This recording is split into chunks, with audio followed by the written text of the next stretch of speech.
The information flow was very limited, largely because all communications to the affected areas were completely... We just walked out of the airport and it was instantly apparent only 50 metres or 20 metres outside the airport just how bad the damage was. It was pretty clear to us straight away that the damage was going to be very bad, and when we did manage to get a vehicle and get further away from the airport towards the city, that damage just went on and on and on for miles and miles and miles. Also in the city itself, everything near the foreshore was virtually flattened, or if not flattened, just so extensively damaged that it would virtually have to be bulldozed. Help had got through there at all. So we literally arrived there to village after village of smashed buildings and again just piles of debris and bodies everywhere, and no one had had any help. People were just saying to us, where's the army? Like, why doesn't someone come and help us? It was just quite bizarre that in this day and age where, you know, communications normally are so instant, that days after the typhoon, no one had been anywhere near these people, and that much destruction.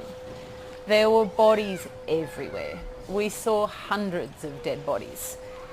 The thing is that most of that doesn't get shown in the coverage, obviously, but at times we could barely drive along the road, because if we drove along we'd be running over people who had been left on the side of the road. There was just no action to collect the dead.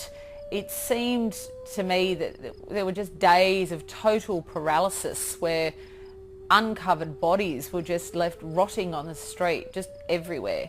And then also, perhaps even worse than that, just the knowledge that underneath these endless mountains of rubble were just more dead people, because you can smell them, you know they're there. I don't think David or I are in any way squeamish. So being confronted by seeing the bodies, you almost get weirdly desensitised to that quite quickly. But I think what's much more confronting and hard to deal with is people's grief, their pain. You know, people who've not only lost their house and everything they own, but they can't find their mother, they can't find their father, they've lost their baby, and they're still living in this disaster zone trying to survive while they're grieving. They've had no help. I could barely count how many. Please help me, get me out of here, something. Where is everybody? Ma'am, Tatay Regs, please come here because we have no house anymore. Everything, no food, no nothing, everything is gone. Wash out everything. Please come, please. Please, Tatay Regs and Nanay, please come.